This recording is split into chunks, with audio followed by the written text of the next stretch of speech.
ಎಲ್ಲರಿಗೂ ಶಾಹೀನ್ ಎಜುಕೇಷನ್ ಚಾನಲ್ಗೆ ಸ್ವಾಗತ. ಇನ್ನೂ ಯಾರೆಲ್ಲ ಸಬ್ಸ್ಕ್ರೈಬ್ ಮಾಡ್ಕೊಂಡಿಲ್ಲ ದಯವಿಟ್ಟು ಸಬ್ಸ್ಕ್ರೈಬ್ ಮಾಡ್ಕೊಳ್ಳಿ. ನೋಡಿರಿ, ಈ ದಿನ ಈ ವಿಡಿಯೋದಲ್ಲಿ ನಾವು GPSTR ಪರೀಕ್ಷೆ ಪತ್ರಿಕೆ 2 ನಮ್ಮ ವಿಷಯವಾದ ಸಮಾಜ ವಿಜ್ಞಾನ ಎಕ್ಸಾಮ್ಗೆ ಅಂದರೆ ಪೇಪರ್ಗೆ ನಾವೇನು ಮಾಡಬೇಕಪ್ಪ ಅಂದರೆ ಯಾವ ರೀತಿ ನೋಟ್ಸ್ ಮಾಡುವುದು, 6ನೇ ತರಗತಿಯಿಂದ ಹಿಡಿದು ಮತ್ತು 10ನೇ ತರಗತಿಯವರೆಗಿನ ಗೌರ್ಮೆಂಟ್ ಪಠ್ಯಪುಸ್ತಕವನ್ನು ತಗೊಂಡು ಯಾವ ರೀತಿ ನಮ್ಮ ಸ್ವಂತ ನೋಟ್ಸನ್ನು ಮಾಡೋದನ್ನು ಈ ವಿಡಿಯೋದಲ್ಲಿ ನೋಡೋಣ. ನಾನು ನೋಟ್ಸ್ ಮಾಡಿದ್ದನ್ನು ಈ ವಿಡಿಯೋದಲ್ಲಿ ನಾನು ನಿಮಗೆ ತೋರಿಸ್ತೇನೆ. ನೋಡಿರಿ, ಎಲ್ಲರೂ PDF ಸೆಂಡ್ ಮಾಡಿರಿ ಅಂತಿರ್ತೀರ. ನಾನು ಸೆಂಡ್ ಮಾಡ್ತೀನಿ, ಆದರೆ ನಿಮ್ಮ ಸ್ವಂತ ನೋಟ್ಸ್ ಮಾಡ್ಕೊಳ್ಳೋದ್ರಿಂದ ನೀವು ಸ್ವಂತ ಬರೆಯೋದ್ರಿಂದ ನಿಮಗೆ ಬರೆದಿದ್ದು ಭಾಳ ದಿನಗಳ ಕಾಲ ನೆನಪುಳಿತದ. ಅದಕ್ಕೆ ನೀವೇನು ಮಾಡಿರಿ, ನೋಟ್ಸನ್ನು ಬೇರೆಯವ್ರ ನೋಟ್ಸ್ ಕೂಡ ನೀವು PDF ಮೂಲಕ ನೋಡಿದ್ರು ಅದನ್ನು ಓದ್ರಿ. ಬಟ್ ನೀವು ಸ್ವಂತ ನೋಟ್ಸ್ ಒಂದು ಸ್ವಲ್ಪರ ಮಾಡಬೇಕು. ಯಾಕಪ್ಪ ಅಂದ್ರೆ ಒಂದು ಲೆಸನ್ ಓದಿರ್ತೀರಿ, ಅದ್ರೊಳಗೆ ನಿಮ್ಗೆ ಏನು ತಿಳಿಯಲ್ಲ, ಅದ್ರೊಳಗೆ ಭಾಳ ನೆನಪು ಒಂದೊಂದು ವರ್ಡ್ಸ್ ನೆನಪು ಉಳಿತಿರಲ್ಲ, ಮತ್ತು ಒಂದೊಂದು ಲೈನ್ ಕೂಡ ಒಂದು ಸ್ವಲ್ಪ ನಿಮಗೆ ತಲೆಯಾಗ ಹೋಗ್ತಿರಲ್ಲ. ಅದನ್ನು ಏನು ಮಾಡಬೇಕು, ನೀವು ನೋಟ್ಸ್ ಮೂಲಕ ನಿಮ್ಮ ಹತ್ರ ಇಟ್ಕೊಳ್ಳೋದ್ರಿಂದ, ಮತ್ತು ಪೂರಾ ಪಾಠವನ್ನು ಬರ್ಕೋತ ಕೂಡೋದಲ್ಲ. ಒಂದು ಪಾಠ ಒಳಗೆ ಭಾಳ ಆದ್ರೆ ಒಂದು 10-15 ಪಾಯಿಂಟ್ ಆದ್ರೆ ಭಾಳ ಆಯಿತು ಅಷ್ಟೇ. ನಿಮ್ಗೆ ಏನು ಬರಲ್ಲಲ್ಲ ಅದಷ್ಟೇ ಬರೆದಿಡೋದು. ನೋಟ್ಸ್ ಅಂದ್ರೆ ಪೂರ್ತಿ ಪಾಠದೊಳಗಿಂದು ಅಷ್ಟು ಒಂದು 5-6 ಪೇಜ್ ಬರ್ಕೋತ ಕೂಡಬೇಡ್ರಿ, ಟೈಮ್ ವೇಸ್ಟ್ ಆಗುತ್ತೆ. ಏನು ಮಾಡಿರಿ, ಸ್ಮಾರ್ಟ್ ವರ್ಕ್ ಮಾಡಿರಿ, ಮತ್ತು ಅದ್ರ ಜೊತೆ ಒಂದು ಸ್ವಲ್ಪ ಹಾರ್ಡ್ ವರ್ಕ್ನೂ ಇರಬೇಕು.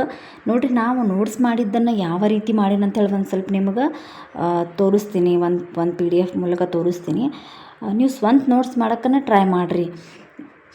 ನೋಡಿರಿ, ನಾನು ಈ ರೀತಿ ಡೇಟನ್ನು ಹಾಕಿರಿ. ನೀವು ಯಾವ ದಿನದಿಂದ ಮಾಡ್ತಿರ್ತಿರಲ್ಲ, ನಿಮಗೊಂದು ಈ ಡೇಟಿಗೆ ನಾನು ಈ ನೋಟ್ಸನ್ನು ನಾನು ಬರೆದಿದ್ದೆ, ಎಷ್ಟು ದಿನಗಳ ಬಿಟ್ಟು ಮತ್ತು ನಾನು ರಿವಿಷನ್ ಮಾಡಾಕತ್ತೀನಿ ಅಂತ ಹೇಳಿ ನಿಮ್ಗೊಂದು ಸ್ವಲ್ಪ ಐಡಿಯಾ ಬರ್ತದೆ.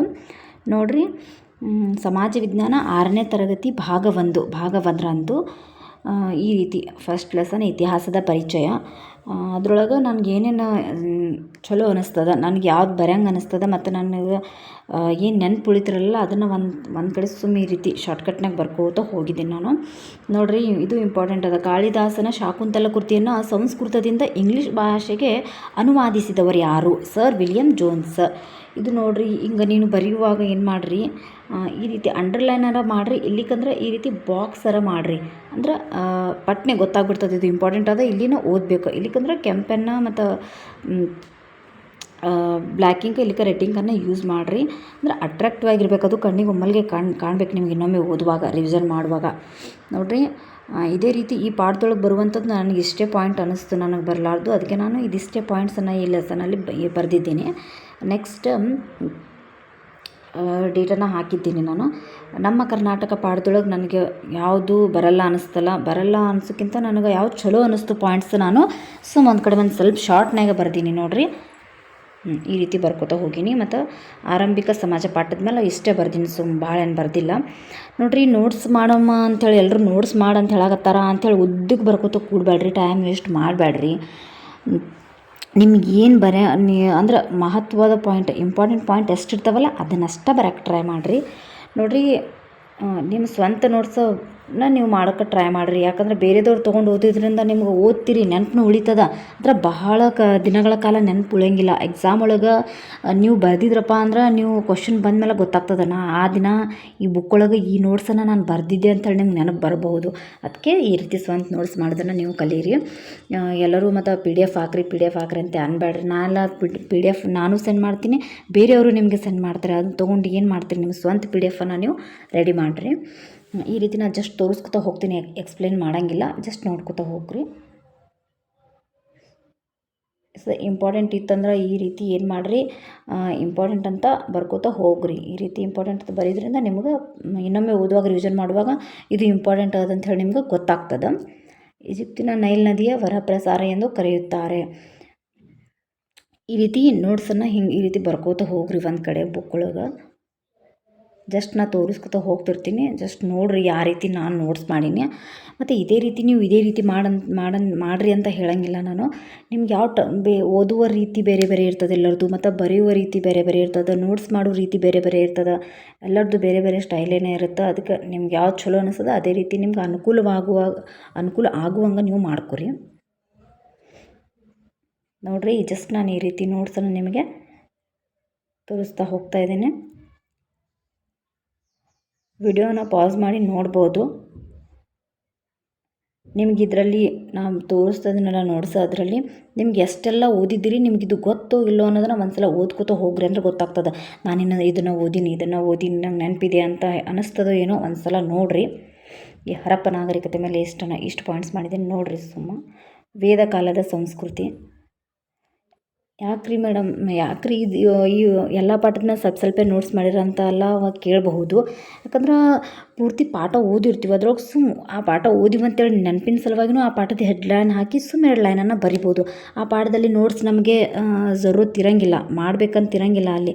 ಯಾಕಂದರೆ ಅದು ಎಲ್ಲ ಪಾಯಿಂಟ್ಸ್ ನಮ್ಗೆ ನೆನಪಿರ್ತವೆ. ಅದನ್ನು ಬರೆದು ಏನು ಮಾಡೋದು ಮತ್ತೆ ರಿವಿಷನ್ ಮಾಡುವಾಗ ಜಸ್ಟ್ ಒಂದು ಹೆಡ್ಲೈನ್ ಹಾಕಿ 2 ಲೈನನ್ನು ಬರೆದು ಅಂದ್ರೆ ಈ ಪಾಠವನ್ನು ಓದಿವಂಥೇಳಿ ಒಂದು ನಮ್ಗೆ ಗುರುತು. ಕ್ರೈಸ್ತ ಧರ್ಮ ಮತ್ತು ಇಸ್ಲಾಂ ಧರ್ಮ.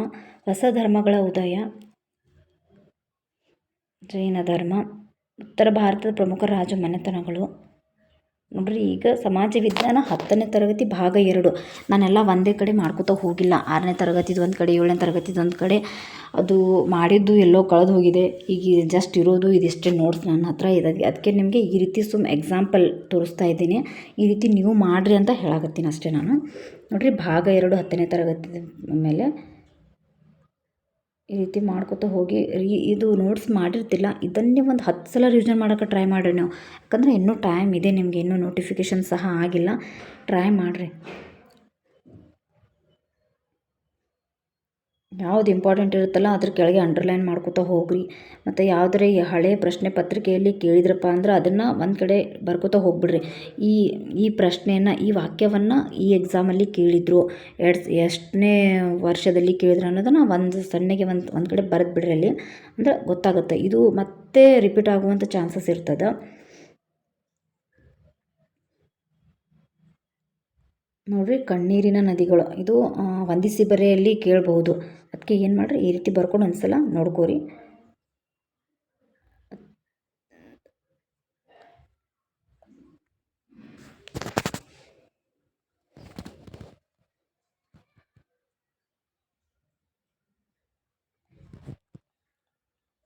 ಸಮಾಜ ವಿಜ್ಞಾನ ಭಾಗ 1 8ನೇ ತರಗತಿ ಒಳಗಿಂದಿದು. ಇದು ದೇಶೀಯ ಸಾಹಿತ್ಯ ವಿದೇಶೀಯ ಸಾಹಿತ್ಯದ ಮೇಲೆ ಮಾಡೀನಿ. ಇದ್ರ ಮೇಲೆ ಒಂದು ಪ್ರಶ್ನೆ ಕಂಪಲ್ಸರಿ ಇರುತ್ತೆ. ನೋಡಿರಿ, ಈ ರೀತಿ ಚೆಂದಾಗಿ ಬರೆದಿಡೋದ್ರಿಂದ ನೀವು ರಿವಿಷನ್ ಮಾಡೋಕ್ಕೆ ಭಾಳ ಈಸಿ ಆಗುತ್ತೆ ನಿಮಗೆ. ಶಾಸನಗಳ ಪಿತಾಮಹಗಳು ಮತ್ತು ವೈದ್ಯಶಾಸ್ತ್ರದ ಪಿತಾಮಹ ಯಾರು, ಈ ರೀತಿ ಜಸ್ಟ್ ನಾವು ಓದುವಾಗ ನೋಟ್ಸ್ ಮಾಡಿದ್ದೆ. ನಿಮ್ಗೆ ಯಾವ ರೀತಿ ಅನುಕೂಲ ಆಗ್ತದೆ ನೀವು ನಿಮ್ಮ ಸ್ವಂತ ನೋಟ್ಸನ್ನು ಮಾಡಿರಿ. ಜಸ್ಟ್ ನಾನು ತೋರಿಸ್ಕೊತಾ ಹೋಗ್ತಾ ಇದ್ದೀನಿ. ನೋಡಿರಿ, 8ನೇ ತರಗತಿ ಭಾಗ 2 ಸಮಾಜ ವಿಜ್ಞಾನದ್ದು. ಮೌರ್ಯ ಸಾಮ್ರಾಜ್ಯದ ಮೇಲೆ ಪ್ರಶ್ನೆ, ಇದು ಪಾಯಿಂಟ್ಸ್ಗಳದವು.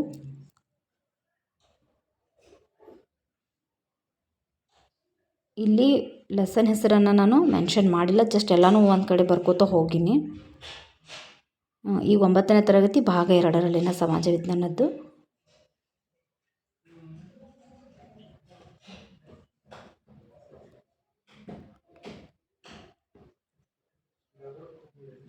ನೀವು ಸ್ವಂತ ನೋಟ್ಸ್ ಮಾಡಿರಿ. ನೀವು ಟ್ರೈ ಮಾಡಿ ನೋಡಿರಿ. ಇವತ್ತು ಒಂದು ಲೆಸನನ್ನು ಓದಿ ಅದ್ರ ನಿಮ್ಗೆ ಯಾವ ಟಫ್ ಅನ್ನಿಸ್ತದೆ ಒಂದು ಕಡೆ ಬರೋದು ತೆಗೀರಿ. ನಿಮಗೂ ಒಳ್ಳೇದು ಅನ್ನಿಸ್ತದೆ. ಅಂದರೆ ನಾನು ಇಷ್ಟು ಓದಿ ಇದನ್ನೆಲ್ಲ ಬರ್ದಿನಲ್ಲ ಅಂಥೇಳಿ ಒಂಥರ ಖುಷಿ ಆಗ್ತದೆ. ಮತ್ತು ಎಕ್ಸಾಮಲ್ಲಿ ನೀವು ಡಿಸ್ಕ್ರಿಪ್ಟಿವ್ ಆನ್ಸರ್ ಬರೆಯೋದಲ್ಲ, ಅದ್ರ ಸಲುವಾಗರೆ ನೀವು ನೋಟ್ಸ್ ಮಾಡೋಕ್ಕೆ ಟ್ರೈ ಮಾಡಿರಿ. ಅಲ್ಲಿ ಕಡಿಮೆ ಸಮಯದಲ್ಲಿ ಉತ್ತರಗಳನ್ನು ಬೇಗ ಬೇಗ ಬರೆಯೋದಿರ್ತದೆ. ಈ ನೋಟ್ಸ್ ಮಾಡೋ ಮೂಲಕ ನಿಮ್ಗೆ ಅದನ್ನೂ ಯೂಸ್ ಆಗ್ತದೆ. ಬರ್ಯಾಕ್ಕೂ ನಿಮ್ಮ ಹ್ಯಾಂಡ್ ರೈಟಿಂಗ್ನೂ ಚೆಂದ ಆಗ್ತವೆ, ಆಮೇಲೆ ಸ್ಪೀಡ್ನೂ ಆಗ್ತವೆ. ಅದಕ್ಕೆ ಈ ರೀತಿ ನೋಟ್ಸ್ನೂ ಮಾಡಿರಿ. ನಿಮ್ಗೆ ಬರ್ದಿದ್ದನ್ನು ನೆನಪು ಉಳಿತದೆ, ಮತ್ತು ನಿಮ್ಮ ಎಕ್ಸಾಮ್ ಒಳಗೆ ಡಿಸ್ಕ್ರಿಪ್ಟಿವ್ ಆನ್ಸರ್ಗೆ ನಿಮಗೆ ಯೂಸ್ನೂ ಆಗ್ತದೆ. ಸಮಾಜ ವಿಜ್ಞಾನ 7ನೇ ತರಗತಿ ಭಾಗ 1. ಈ ರೀತಿ ಇಂಪಾರ್ಟೆಂಟ್ ಇದ್ದಿದ್ದೇನು ಮಾಡಿರಿ, ಈ ರೀತಿ ಇಂಪಾರ್ಟೆಂಟ್ ಅಂತ ಹೇಳಿ ಬರ್ಕೋತಾ ಹೋಗ್ರಿ. ಅಂದರೆ ಇದು ಇನ್ನೊಮ್ಮೆ ಓದುವಾಗ ಈಸಿ ಆಗ್ತದೆ ನಿಮಗೆ. ಇದು ಇವತ್ತು ಅಪ್ಲೋಡ್ ಮಾಡಿದ ವಿಡಿಯೋದಲ್ಲಿ ಈ ಕ್ವಶನನ್ನು ಅಲ್ಲಿ ಕೇಳಿದರು. ಇವ್ರ ಬಗ್ಗೆ, 2ನೇ ದೇವರಾಯನ ಬಗ್ಗೆ ಗಜಬೆಂಟೆಗಾರ ಅಂತ ಹೇಳೋರು ಬಿರುದದ ಆ ವ್ಯಕ್ತಿ ಯಾರು ಅಂತ ಕೇಳಿದರು. ಈ ರೀತಿ ಬರೆಯೋದ್ರಿಂದ ನಿಮಗೆ ನೆನಪುಳಿತದ. ನೆಕ್ಸ್ಟ್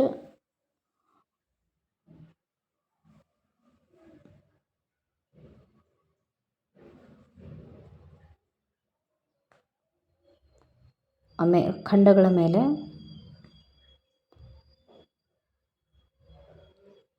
ಸಮಾಜ ವಿಜ್ಞಾನ 9ನೇ ತರಗತಿ ಭಾಗ 1 ರಜಪೂತರ ಮನೆತನಗಳು. ಈ ರಜಪೂತರ ಮನೆತನಗಳನ್ನು ಕಾಲಾನುಕ್ರಮವಾಗಿ ಬರೆಯಿರಿ ಮತ್ತು ಆ ಸಾಮ್ರಾಜ್ಯದ ಪ್ರಮುಖ ಅರಸರು ಯಾರಂಥೇಳಿ ಕೇಳ್ತಾರೆ, ಹೊಂದಿಸಿ ಬರೆಯಿರಿ ಅಲ್ಲಿ. ಯಾಕಂದರೆ ಹೇಳಿಕೆಗಳ ರೂಪದಲ್ಲಿ ಅಲ್ಲಿ ಎಲ್ಲ ಕ್ವಶನ್ಗಳನ್ನು ಕೇಳ್ತಾರೆ.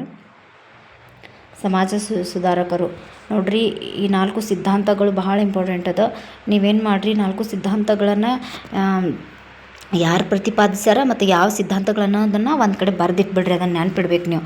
ಹೊಂದಿಸಿ ಬರೆಯಿರಲ್ಲಿ TET ಯಲ್ಲೂ ಕೇಳ್ಬೋದು, GPSTR ಅಲ್ಲೂ CET ಯಲ್ಲೂ ಕೇಳ್ಬೋದು. ಇಲ್ಲಪ್ಪ ಅಂದ್ರೆ ಅವೆಲ್ಲ ಇಂಪಾರ್ಟೆಂಟ್ ಇರ್ತಾವಲ್ಲ, ನಿಮ್ಗೆ ನೆನ್ಪುಳಿಲಿಕ್ಕಪ್ಪ ಅಂದ್ರೆ ಬರ್ದ್ಕಿಶಂದ್ರೆ ನಿಮ್ಮ ರೂಮ್ ಒಳಗೆ ಏನು ಮಾಡಿರಿ, ಗೋಡೆಗೆ ಅಂಟಿಸ್ಬಿಡ್ರಿ ಎಕ್ಸಾಮ್ ಆಗತ್ತನ. ಅದು ಯಾಕಂದ್ರೆ ನೀವು ಓದುವಾಗ ಯಾವಾಗಲೂ ನಿಮ್ಮ ಕಣ್ಣು ಆ ಕಡೆ ಹೋಗೋದ್ರಿಂದ ಅದು ನೆನ್ಪುಳಿತದೆ ನಿಮ್ಗೆ.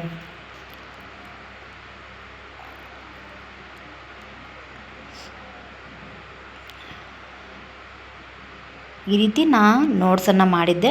ನೀವು ನೋಟ್ಸ್ ಮಾಡೋಕ್ಕೆ ಪ್ರಯತ್ನ ಪಟ್ರಿ. ನಾ ಸ್ವಲ್ಪನೇ ನೋಟ್ಸ್ ಮಾಡೀನಿ. ನೀವು ಇದಕ್ಕಿಂತ ಅತಿ ಹೆಚ್ಚು ನೋಟ್ಸ್ನು ಮಾಡ್ಬೋದು ಮತ್ತು ಪ್ರಾಕ್ಟೀಸ್ನು ಮಾಡಬಹುದು.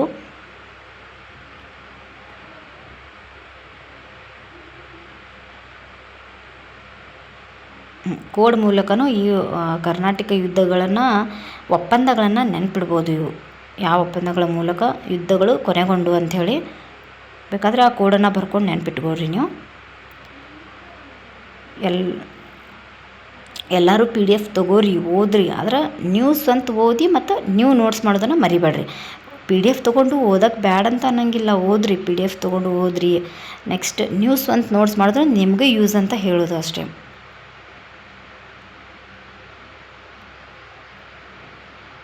ದಕ್ಷಿಣ ಅಮೆರಿಕದ ಮೇಲೆ ನೋಟ್ಸಿದ. ನೆಕ್ಸ್ಟ್ ಕರ್ನಾಟಕದಲ್ಲಿನ ಶಿಲಾಶಾಸನಗಳು ನೋಡ್ರಿ. ಇದಿಷ್ಟು ನೋಟ್ಸ್ ನಂದದ. ಎಲ್ಲರಿಗೆ all the best. Thank you.